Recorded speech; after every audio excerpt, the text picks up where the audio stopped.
Hello students, आज की video class 10 English medium के लिए है। सब्जेक्ट है फिजिक्स और चैप्टर नंबर 14। टॉपिक है आपका magnetic field due to a current carrying conductor, Biot Savart's law, है ना। यानी हम लोग ये पढ़ेंगे कि कोई भी करंट कैरिंग कंडक्टर है तो मैग्नेटिक फील्ड कैसे बनाता है, कितनी बनाता है, और क्या पढ़ेंगे, bio Savart's law. Bio Savart's law क्या होता है इसको पढ़ेंगे, ठीक है ना। कि बायो सावर्ट्स लॉ है, यहाँ पे साइलेंट है, बायो सावर्ट्स लॉ, ठीक है। चलिए तो देखिए यहाँ पे बायो सावर्ट्स लॉ होता क्या है, इसको बताने से पहले हम आपको थोड़ा सा प्रीवियस चीजें बता देते हैं। आपने प्रीवियस वीडियोस में ऑस्टेड एक्सपेरिमेंट पढ़ा है ना। ऑस्टेड ने अपने एक्सपेरिमेंट में क्या बताया था कि कोई भी करंट कैरिंग वायर है तो अपने अराउंड में मैग्नेटिक फील्ड बनाता चलता है। आपने पढ़ा है ना ऑस्टेड एक्सपेरिमेंट में कि कोई भी करंट कैरिंग वायर है तो अपने अराउंड में, अपने चारों तरफ मैग्नेटिक फील्ड प्रोड्यूस करता है ना, यही तो बताया था। लेकिन ऑस्टेड ने ये अपने एक्सपेरिमेंट में नहीं बताया था कि कितनी मैग्नेटिक फील्ड बनाएगा। ये तो बताया था कि करंट कैरिंग वायर अपने चारों तरफ मैग्नेटिक फील्ड बनाएगा, लेकिन ये नहीं बनाया था कि कितनी बनाएगा, मैग्नीट्यूड कितना होगा, यानी मैग्नेटिक फील्ड की इंटेंसिटी कितनी होगी, है ना, ये नहीं बताया था। तो यहाँ पे जो ऑस्टेड का एक्सपेरिमेंट था, उस एक्सपेरिमेंट के आगे दो साइंटिस्ट थे जिनका नाम था बायो और सावर्ट। इन लोगों ने ऑस्टेड एक्सपेरिमेंट के आगे स्टडी करनी शुरू की, उसके आगे एक्सपेरिमेंट करने शुरू किए। तो इन्होंने आगे एक्सपेरिमेंट जब करना शुरू किया तो उन्होंने एक लॉ निकाला। अपने एक्सपेरिमेंट के थ्रू उन्होंने क्या किया, एक लॉ निकाला जिसको हम लोग बायो सावर्ट लॉ के नाम से जानते हैं। इस लॉ के अकॉर्डिंग हमें क्या पता चलता है, ये लॉ हमें बताता है कि किसी भी करंट कैरिंग वायर जो अपने चारों तरफ मैग्नेटिक फील्ड प्रोड्यूस करता है, ये तो पता ही है ना कि कोई भी करंट कैरिंग वायर अपने चारों तरफ मैग्नेटिक फील्ड प्रोड्यूस करेगा। तो बायो सावर्ट ने क्या बताया कि कोई भी करंट कैरिंग वायर जो अपने चारों तरफ मैग्नेटिक फील्ड प्रोड्यूस करेगा, कितनी प्रोड्यूस करेगा, उसकी क्वांटिटी बताई, उसका मैग्नीट्यूड बताया, ठीक है। ऑस्टेड ने केवल इतना बताया था कोई भी करंट कैरिंग वायर होगा तो अपने चारों तरफ क्या करेगा, अपने अराउंड में मैग्नेटिक फील्ड बनाएगा, ये तो बताया था। लेकिन कितनी बनाएगा, उसका मैग्नीट्यूड कितना होगा, क्वांटिटी कितनी होगी, ये किसने बताया, बायो और सावर्ट ने। इन्होंने बताया कि कितनी मैग्नेटिक फील्ड बनाएंगे, मतलब बनाएगा वायर, और हम लोग उसको निकाल भी सकते हैं, उसका मैग्नीट्यूड कितना होगा, ठीक है ना। तो इन्होंने बताया कि एक्चुअली, चलिए थोड़ा सा देखते हैं। बायो सावर्ट ने अपने लॉ के अकॉर्डिंग बताया कि मान लीजिए आपके पास कोई करंट कैरिंग वायर है। इन्होंने बताया मान लीजिए कि आपके पास कोई करंट कैरिंग वायर है, हमने वायर ले लिया, इसमें करंट भी कैरी हो रहा है, तो करंट आई फ्लो हो रहा है कहाँ, ऊपर की तरफ। बायो सावर्ट ने क्या कहा, मान लीजिए आपके पास कोई करंट कैरिंग वायर है, ये हमने ले लिया। अब इस करंट कैरिंग वायर के किसी छोटे पार्ट, किसी छोटे एलिमेंट, या कह सकते हो किसी छोटे सेगमेंट के लिए, जैसे हम मान ले रहे हैं यहाँ पे छोटा पार्ट ले रहे हैं, वायर का किसी छोटा, कोई सा एक छोटा पार्ट ले रहे हैं, मान ले रहे हैं छोटा सा पार्ट हमने कट कर दिया, एक छोटा सा हिस्सा यहाँ से कट कर दिया, इसको ले ले रहे पार्ट का नाम दे रहे हैं AB, है ना। और इसकी जो है लेंथ जो है, छोटी सी लेंथ है क्योंकि छोटा सा हिस्सा है, तो छोटी लेंथ है जिसको हम लोग L ना मान के डेल्टा L मानेंगे। क्या मानेंगे, डेल्टा L, क्योंकि अगर बड़ी सी लेंथ होती तो L मानते, लेकिन यहाँ पे छोटी सी लेंथ है ना, एक छोटा सा पार्ट वायर है, छोटा सा पार्ट है, AB जो एक छोटा सा सेगमेंट है, इसलिए डेल्टा L, डेल्टा का यूज करेंगे, ठीक है, ये सिंबल होगा छोटी सी लेंथ का, डेल्टा L। तो इन्होंने बताया कि मान लीजिए आपके पास एक करंट कैरिंग वायर है और उस वायर के एक छोटे से पार्ट, पूरे वायर के लिए नहीं बताया था इन्होंने, जो मैग्नेटिक फील्ड निकालना बताया कि मैग्नेटिक फील्ड कितनी बनेगी, इसका मैग्नीट्यूड कितना होगा, तो पूरे वायर के लिए नहीं बताया था, इन्होंने इस वायर के किसी छोटे पार्ट के लिए बताया था, ठीक है। तो वायर का हमने एक छोटा पार्ट AB ले लिया जिसकी छोटी सी लेंथ कितनी है, छोटा सा सेगमेंट कितना है, छोटा सा एलिमेंट कितना है, डेल्टा L, ठीक है। देखिए कोई करंट कैरिंग वायर है, अब इस वायर के किसी छोटे सेगमेंट के लिए, बोलो वायर के किसी छोटे सेगमेंट यानी AB के लिए, यानी जिसकी लेंथ कितनी, डेल्टा है, मान ले रहे हैं यहाँ किसी पॉइंट O ले ले, कोई पॉइंट क्या ले ले रहे हैं, O, ठीक है ना। अब इस वायर से किसी पॉइंट P, इस वायर से ले ले कोई पॉइंट P ले ले, इस वायर से किसी पॉइंट P जो कि R डिस्टेंस की दूरी पर है, जो कि R डिस्टेंस की दूरी पर है, इसको ज्वाइन कर देते हैं, जो कि R डिस्टेंस की दूरी पर है, कितनी डिस्टेंस पे, R डिस्टेंस, R डिस्टेंस की दूरी पर है, समझ रहे हैं ना, जो कि R डिस्टेंस की दूरी पर है। करंट की डायरेक्शन और लाइन ज्वाइनिंग द पॉइंट, ये देखो करंट का डायरेक्शन ये और लाइन ज्वाइनिंग द पॉइंट ये वाली लाइन, इनके बीच अगर थीटा एंगल बनाता है, इनके बीच अगर थीटा एंगल बनाता है, और मान लेते हैं इस पॉइंट P पर मैग्नेटिक फील्ड जो बन रही है वो डेल्टा B बन रही है, और मान लेते हैं कि पॉइंट P पर जो मैग्नेटिक फील्ड बन रही है वो कितनी बन रही है, डेल्टा B बन रही है। तो इस लॉ के अकॉर्डिंग, इस लॉ के अकॉर्डिंग अभी हम बता रहे हैं, पहले इतना समझ लिया ना।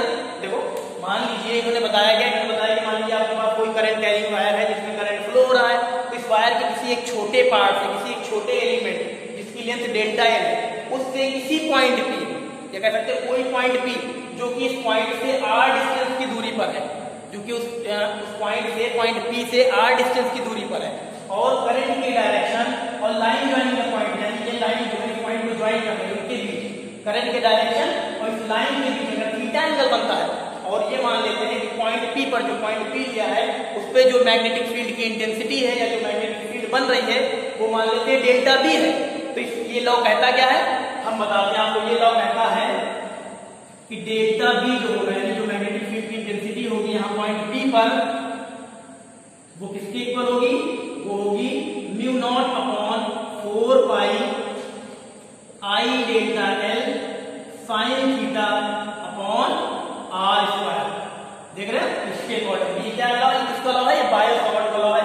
यानी जो मैग्नेटिक फील्ड यहाँ बनेगी इस पॉइंट पी पर, क्या होगी, mu naught upon 4 pi I delta L sine theta upon R square, sine theta upon R square. ये फॉर्मूला है यहाँ किसका, बायो सावर्ट लॉ का। यानी किसी भी वायर के एक छोटे से एलिमेंट के लिए डेल्टा एल लेंथ का हो, उससे किसी पॉइंट पी के लिए जो कि आर डिस्टेंस की दूरी पर हो, अगर मैग्नेटिक फील्ड डेल्टा बी बनती है इस पॉइंट पी पर, तो मैग्नेटिक फील्ड कितनी होगी, इतनी, यानी delta B equal to mu naught upon 4 pi I delta L sine theta upon R square.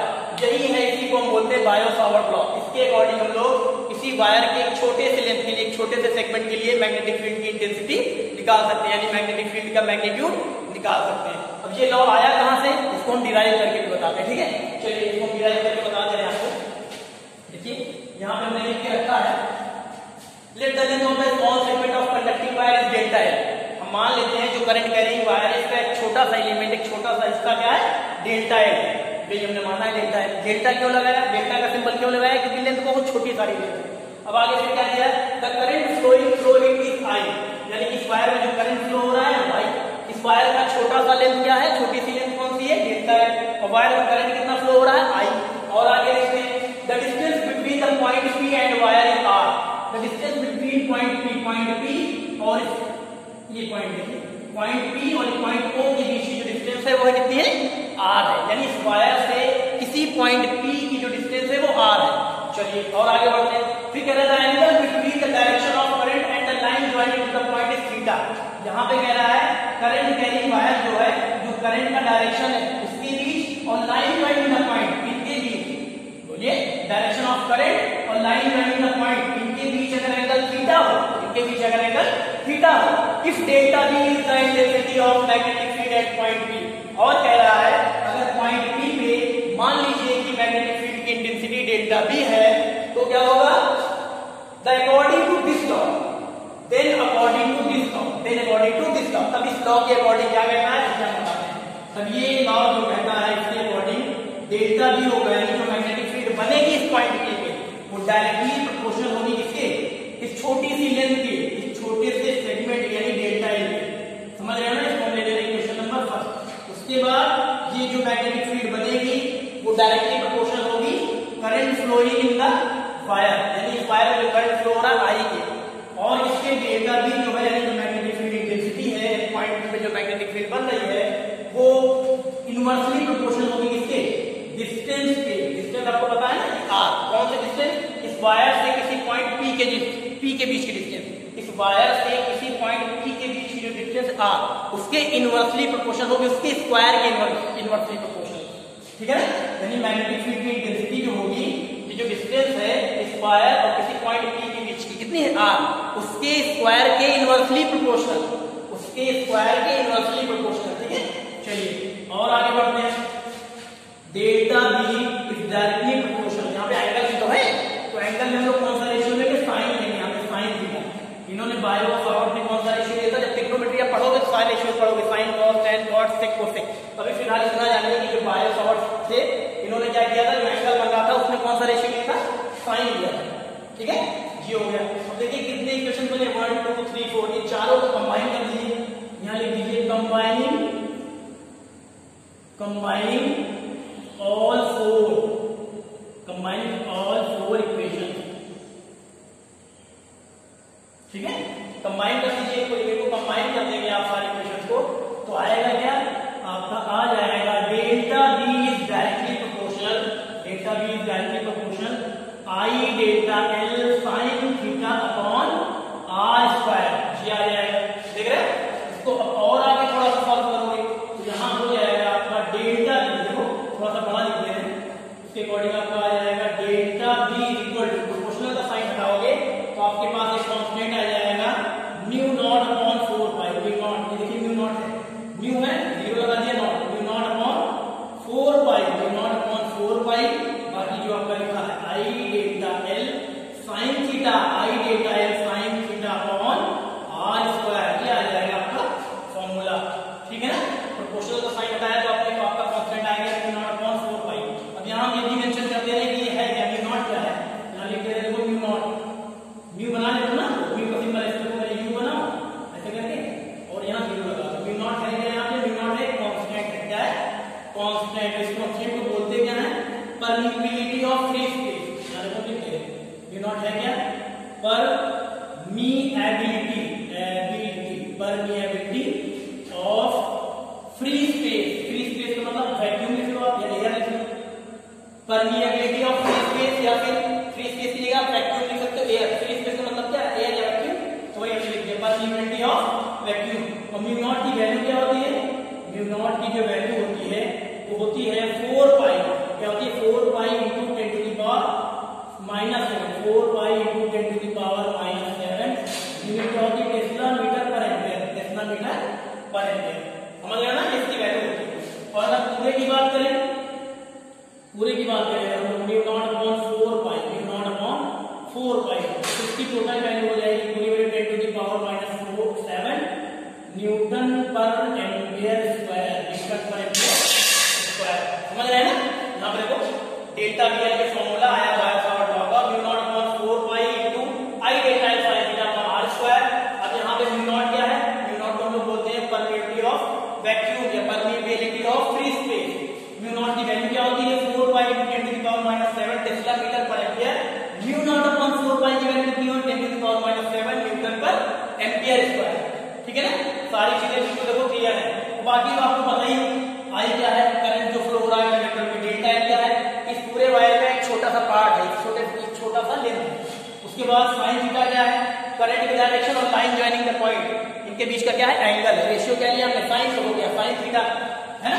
Are क्या है आपको पता ही है, इस वायर से इस वायर के किसी पॉइंट से किसी पॉइंट पी के बीच की डिस्टेंस है, जिसको हम लोग आर से यहाँ रिप्रेजेंट किया हमने। डेल्टा बी क्या है, मैग्नेटिक फील्ड की इंटेंसिटी है at a point P, point P पे मैग्नेटिक फील्ड की इंटेंसिटी यानी कितनी मैग्नेटिक फील्ड बन रही है उसका मैग्नीट्यूड, उसको हम लोग दिखाया डेल्टा बी। डेल्टा क्यों यूज हुआ है, क्योंकि बहुत छोटी सी लेंथ है। डेल्टा बी क्यों यूज हुआ है, क्योंकि छोटी लेंथ के लिए मैग्नेटिक जो मैग्नीट्यूड आएगा मैग्नेटिक फील्ड का वो छोटा ही तो आएगा, इसलिए डेल्टा लगाया गया। ठीक है, चलिए बी भी लिख देंगे तब भी चलेगा, लेकिन अभी फिलहाल तो डेल्टा लगा के लिखते हैं। ठीक है ना, चलिए तो ये आपका आ गया फॉर्मूला आ गया बायो सावर्ट लॉ ने। बायो सावर्ट ने इन दोनों साइंटिस्ट ने जो लॉ दिया था मैग्नेटिक फील्ड निकालने का, वही लॉ था। ठीक है ना, इतना समझ में आया आपको। ये यहाँ पे देखिए बिल्कुल आराम से, बहुत आसान है, खाली आपको समझना है, इतना ही खाली समझना है। इन्होंने क्या बताया था, देखो अकॉर्डिंग टू दिस लॉ इन्होंने बताया था कि मान लीजिए आपके पास कोई करंट कैरिंग वायर है जिसमें करंट आई फ्लो हो रहा है, डायरेक्शन कुछ भी हो सकती है, हमने डायरेक्शन ऊपर दिया, चलिए ठीक है, करंट आई फ्लो हो रहा है ऊपर की तरफ। अब इस वायर के पूरे लेंथ के लिए इन्होंने नहीं बताया था, वायर के छोटे से पार्ट के लिए बताया था मैग्नेटिक फील्ड निकालना।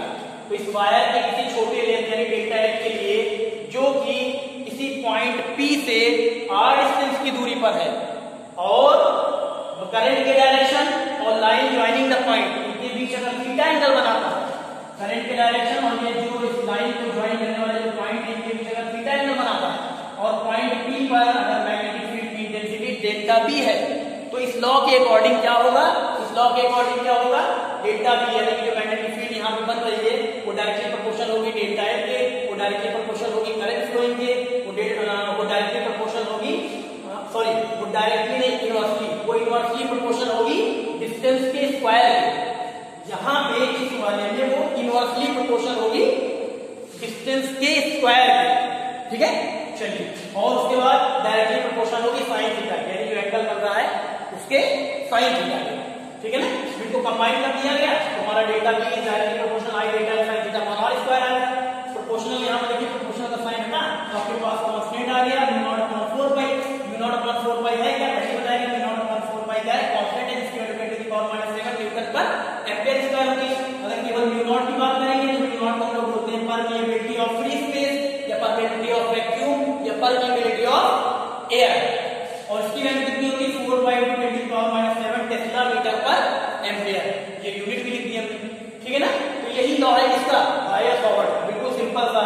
कितना बनाना इसको आप खुद से एक बार प्रैक्टिस करेंगे आराम से आ जाएगा, आपको आ जाएगा ना। अब चलिए थोड़ा सा और जान लेते हैं इसके बारे में, थोड़ा सा और जान लेते हैं। तो इसको हम इतना मिटा देगा, आपका हो गया ना, इसको नोट कर लीजिएगा और नोट्स भी अपने बना लीजिएगा। चलो इसको मिटाते हैं, इसको क्या करते हैं मिटा देते हैं। सबको समझ में आ गया? चलिए और आगे देखते हैं, और थोड़ा सा आगे देखते हैं। फॉर्मूले बहुत इंपॉर्टेंट है, इसके न्यूमेरिकल आते हैं। अब यहां से हम मान ले रहे हैं, मान लेते हैं हमारे पास कोई करंट कैरिंग वायर है, स्ट्रेट वायर। हम मान ले रहे हैं हमारे पास कोई करंट कैरिंग स्ट्रेट वायर, इसकी कहानी खत्म हम यहां होगी। ये क्या हमारे पास मान लेते हैं क्या, एक करंट कैरिंग स्ट्रेट वायर। देखो स्ट्रेट वायर का करंट कैरिंग की आई करंट की फ्लो हो रहा है। तो यहां से अगर मैग्नेटिक फील्ड निकालना हो तो इसका फॉर्मूला क्या लिख सकते हैं, मैग्नेटिक फील्ड ड्यू टू, देखिए ध्यान से देखिए बहुत इंपॉर्टेंट फॉर्मूले हैं। Magnetic field due to a very long, magnetic field due to a very long का मतलब क्या होगा, इनफाइनाइट लेंथ बोल सकते हो आप, इनफाइनाइट लेंथ। ठीक है, ऐसे देख लीजिएगा। देखो magnetic field due to a very long infinite length current carrying wire, infinite current carrying wire, current carrying wire, current carrying wire is given by, is given by, देखिए आप कोई भी करंट कैरिंग स्ट्रेट वायर है तो वहां पे अगर magnetic field की इंटेंसिटी निकालनी है, आपको पता है इसके चारों तरफ क्या होगा, मैग्नेटिक फील्ड बनेगी। कितनी बनेगी, इसकी इंटेंसिटी निकालनी है, इसका मैग्नीट्यूड निकालना है। तो उसके लिए जो फॉर्मूला दिया गया है वो क्या था फॉर्मूला, वो फॉर्मूला था वो मैग्नेटिक फील्ड होगी, क्या होगी, यहाँ पे लिख दे रहे हैं। देखो यहाँ पे mu naught upon, mu naught का सिंबल अच्छे से बनाइए। देखो ऐसे ऐसे यू बना लिया, थोड़ा सा टेढ़ा कर दिया, mu naught upon 2 pi, mu naught upon 2 pi into I upon R. ये फॉर्मूला किसका है, मैग्नेटिक फील्ड निकालने का।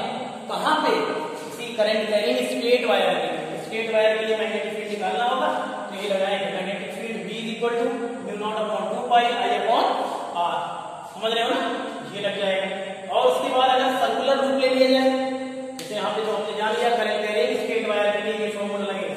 अब इसमें आपको बताइए है क्या, ध्यान नहीं कर सकते V is equal to magnetic field या फिर intensity of magnetic field. Mu nought क्या है, mu nought is equal to permittivity of free space, और म्यू नॉट की वैल्यू भी लिख सकते हैं कितनी, 4 pi to 10 to the power -7 tesla metre पर एम्पियर। ठीक है ना, आई क्या है, करंट फ्लो जो हो रहा है इस कंडक्टर में, आर क्या है, डिस्टेंस है। समझ रहे हो ना, यानी कितनी ज्यादा डिस्टेंस का वायर है, कितनी डिस्टेंस मतलब कितनी डिस्टेंस पे मैग्नेटिक फील्ड बन रही है, वो वाली डिस्टेंस। ठीक है ना, चलिए क्या कह सकते हो आप लोग, सर्कुलर लूप लोगे तो रेडियस भी बोल सकते हो, सर्कुलर लूप लोगे तो रेडियस भी बोल सकते हो। चलो इतना फिलहाल समझिए, स्मॉल आर क्या है, डिस्टेंस। इसमें डिस्टेंस दी गई थी ना, यहाँ पे भी क्या होगी, डिस्टेंस होगी। किसके बीच की डिस्टेंस है, वायर के किसी छोटे से पार्ट और किसी पॉइंट जहां पे मैग्नेटिक फील्ड बन रही है उनके बीच की डिस्टेंस है। याद रखिएगा, सारी चीजें देखो बिल्कुल क्लियर है। चलिए फॉर्मूला याद रखिएगा, सारी चीजें बताइए। म्यू नॉट क्या है आपको पता है, अभी बताया 2 पाई, पाई बताइए, पाई क्या है, पाई इरेशनल नंबर है, इसकी वैल्यू क्या होगी 32.7 या फिर 3.14। आई क्या है, करंट जो फ्लो रहा है, आर क्या है, डिस्टेंस है, इसके बीच की वायर की किसी जो सेगमेंट लिया है उससे और किसी पॉइंट पी के बीच की डिस्टेंस। ठीक है ना, चलिए अब यहाँ पे देखिए magnetic field due to a very long infinite length current carrying wire का फॉर्मूला तो आपको पता लग गया, फॉर्मूला पता लग गया ना। अब हम लोग क्या करेंगे, सर्कुलर लूप की बात कर लेते हैं, इसको मिटा दे रहे हैं, इसकी बात करेंगे magnetic field due to a circular current carrying conductor. ये सर्कुलर लूप लिख लेंगे तब भी सही, ये हो गया। ठीक है, चलिए और बढ़ते हैं आगे। Magnetic field due to a current carrying circular loop, current carrying circular loop, current carrying circular loop, circular loop, circular loop माने कि पूरी क्लोज कर देंगे, ये क्लोज है, सोचो कि क्लोज नहीं, ये देखो क्लोज कर दिया। अब इसमें मान लीजिए करंट आई फ्लो हो रहा है, क्या हो रहा है, करंट आई फ्लो हो रहा है। तो इसके लिए फॉर्मूला क्या होगा, मैग्नेटिक फील्ड निकालने का, इसके लिए फॉर्मूला होगा मैग्नेटिक फील्ड निकालने का, magnetic field is equal to, यहां हो जाएगा आपका म्यू नॉट, क्या हो जाएगा आपका, म्यू का सिंबल ऐसे बनेगा, ऐसे बनेगा म्यू नॉट, देख रहे हैं यहाँ पे हो जाएगा mu nought I upon, current है I, mu nought I upon Q R, R समझते हो ना डिस्टेंस भाई, क्यू आर। और यहाँ पे एक चीज और ऐड होगी, यानी कि नंबर ऑफ टर्न्स, आगे हम लोग can number of turns, number of turns क्योंकि यहाँ पे सर्कुलर लूप की बात कर रहे हैं ना, तो कोई सर्कुलर लूप है तो आपको बताइए क्या होगा उसमें, टर्न्स भी हो सकते हैं, कितने चक्कर है, कितने लपेटे, कितने लपेटे, कॉइल समझते हो, कॉइल रहती है ना, तो कितने ज्यादा टर्न्स रहते हैं। तो नंबर ऑफ टर्न्स भी अगर न्यूमेरिकल में आपको दिया है तो आप मान लीजिए 4 चक्कर लगाए, 10 लपेटे, 7 लपेटे, जितने होंगे नंबर ऑफ टर्न्स मिलेंगे 7 मिलेंगे, जितने रहेंगे एन, एन यानी number of turns, new not आपको बताइए क्या, आई क्या है करंट है, आर क्या है डिस्टेंस, आई अगर स्मॉल से निकाले तब भी चलेगा, स्मॉल से निकाले तब भी चलेगा, ठीक है। तो ये फॉर्मूला है आपका किसका, magnetic field due to a current carrying circular loop का। अगर लूप की बात होगी तो ये वाला फॉर्मूला लगा के हम लोग मैग्नेटिक फील्ड निकाल सकते हैं, ठीक है। चलिए, तो ये आपका था आज का टॉपिक बायो-सावर्ट्स लॉ। तो पूरी स्टोरी आपको समझ में आ गई होगी और एक्सप्लेनेशन भी शायद समझ में आ गया होगा। तो अपनी कॉपी में, कोर्स कॉपी में नोट्स बना लीजिएगा, और बुक में भी हम आपको नोट्स भेजते हैं, प्रोवाइड कराते हैं बुक से टिक करके, ठीक है। वहां से आप नोट्स बनाइए, लेकिन ये चीजें जो हम बताते हैं यहाँ से भी देखो बिल्कुल क्लियर है, सारी नोट्स यहाँ से भी बन सकती है। तो अगर यहाँ से आप बनाओगे तो कभी भी कहीं भी कोई पूछेगा तो आप आराम से बता सकते हो, लिख सकते हो, बता सकते हो ना। चलिए ठीक है, तो यहाँ से भी आप कम से कम वीडियोस देखा करिए, बिना वीडियोस के नहीं समझ में आएगा, ठीक है। चलिए, थैंक यू।